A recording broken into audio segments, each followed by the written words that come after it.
Esse vídeo aqui é para todos aqueles farinheiros, farinheiras e formiguinhas que adoram açúcar, coloca açúcar em tudo, gosta de açúcar, come açúcar. Eu vou te provar que o açúcar e o cérebro não é tão legal e tem uma relação muito grande do açúcar com quadros demenciais. Então, se você quer envelhecer bem, lembrando o nome de todo mundo, lembrando da sua história, não demenciando o seu cérebro, eu vou te dar motivos aqui nesse vídeo para você não colocar o açúcar na sua vida dessa forma. Antes de qualquer coisa, já que eu já estou salvando o seu futuro, o seu envelhecimento, a sua autonomia, você vai se inscrever no canal, que pra gente é muito importante, e deixar um likezinho aqui, um joinha nesse vídeo, para que eu possa estar cada vez mais presente e te ajudando a mudar de vida aqui. Agora, vamos falar sobre açúcar e envelhecimento. Uma coisa já é muito conhecida sobre o açúcar, que é o seu efeito de glicação.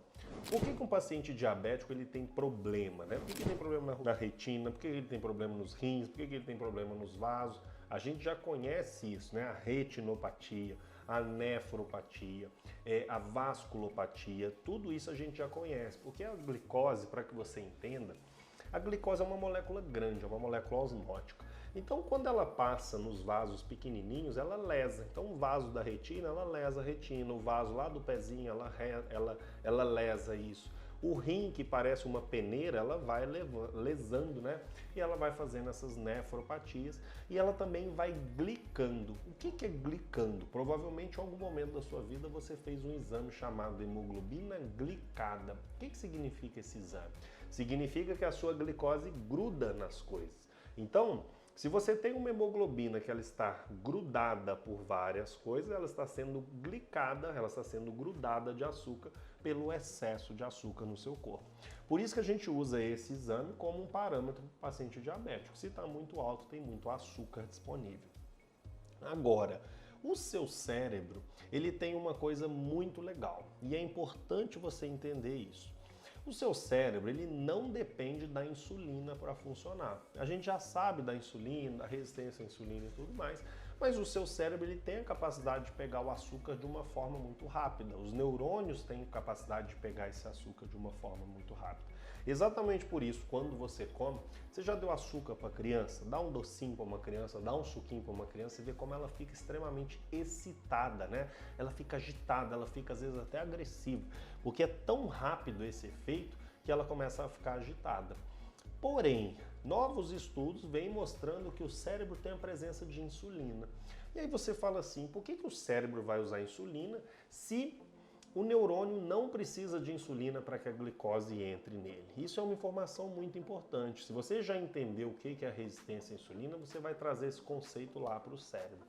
Uma pessoa que tem resistência à insulina no corpo, no músculo, o que acontece? É o paciente diabético. É aquele paciente que não tem energia, aquele paciente que é cansado, que tem dor no corpo, que o corpo não funciona, porque a insulina não liga e não deixa a glicose entrar.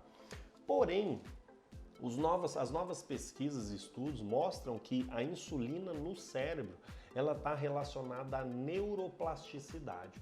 O que é neuroplasticidade? Se eu pego e começo a todo dia ler alguma coisa, estudar, eu vou ganhando domínio desse assunto.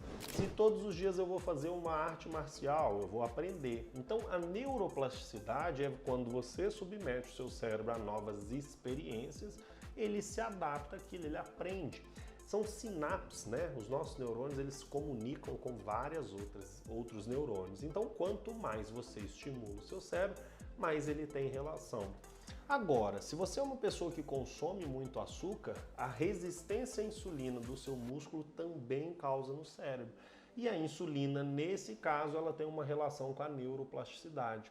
Ou seja, se você tem um consumo excessivo de glicose, se você tem resistência à insulina cerebral, é como se o seu cérebro ele não desenvolvesse.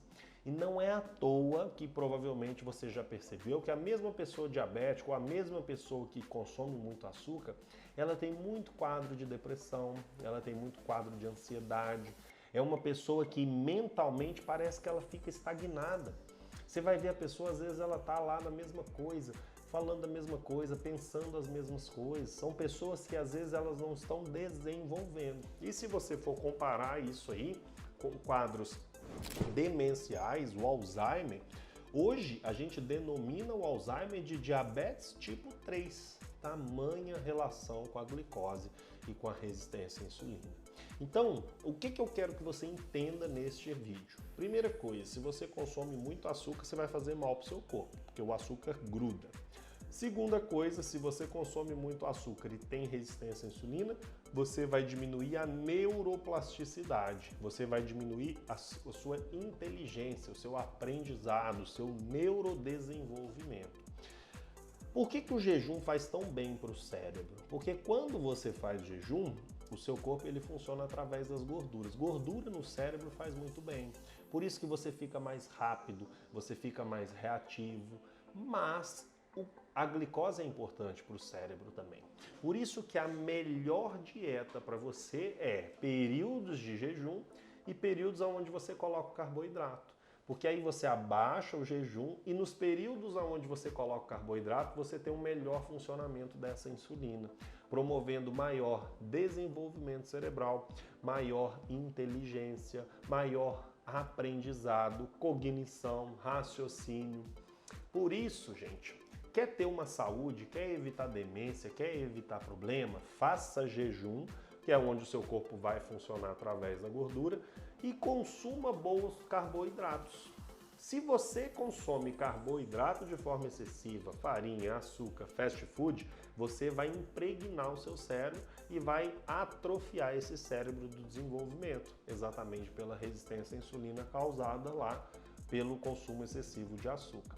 Agora, se você faz jejum e consome insulina de forma esporádica, se consome carboidrato de forma esporádica, você potencializa o efeito da insulina aqui no seu cérebro, aumentando o seu desenvolvimento cerebral, aumentando a sua inteligência, aumentando o seu aprendizado. É por isso que, se você chegou aqui até o final desse vídeo, provavelmente você se interessa por esse assunto. Você tem medo de envelhecer mal, você tem medo da atrofia cerebral, você tem medo de esquecer tudo aí, né? De dar trabalho para os seus filhos. Coloca uma coisa na sua vida, faça jejum de forma regular na sua vida. Você não precisa ficar fazendo jejuns longos, mas tenha o hábito de jejuar. Segundo, evite açúcar. Terceiro, consuma bons carboidratos também de um nível equilibrado. Quer aprender a fazer tudo isso? Esse é o nosso grande objetivo e compromisso com você dentro do Mente Magra. O Mente Magra é um programa junto comigo de 45 dias, onde eu vou te ensinar a comer, te ensinar a fazer o jejum, colocar os melhores suplementos para a sua saúde cerebral, construir a mentalidade certa para a sua saúde, para o seu emagrecimento, para a sua longevidade. O Mente Magra, que o link está aqui na descrição, passa lá, clica ali, dê uma lida, dê uma olhada na proposta que a gente tem, o que a gente tem de pessoas, de alunas satisfeitas com Mente Magra, e todas falam a mesma coisa: eu estou mais disposta, eu estou mais feliz, eu estou mais animada, eu estou mais rápida, porque a gente melhora a saúde cerebral. Então, quer cuidar do seu cérebro? Faça jejum, diminua o açúcar, coloque bons carboidratos e entre para o Mente Magra, que a nova turma está começando para que você possa ter saúde e encontrar aí o melhor para você. Conhece, já tinha ouvido falar sobre resistência à insulina, sobre o Alzheimer ser diabetes tipo 3, você já ouviu falar sobre isso? Coloca lá nos comentários para que a gente possa conversar e interagir aí, para que todos nós possamos ter mais saúde.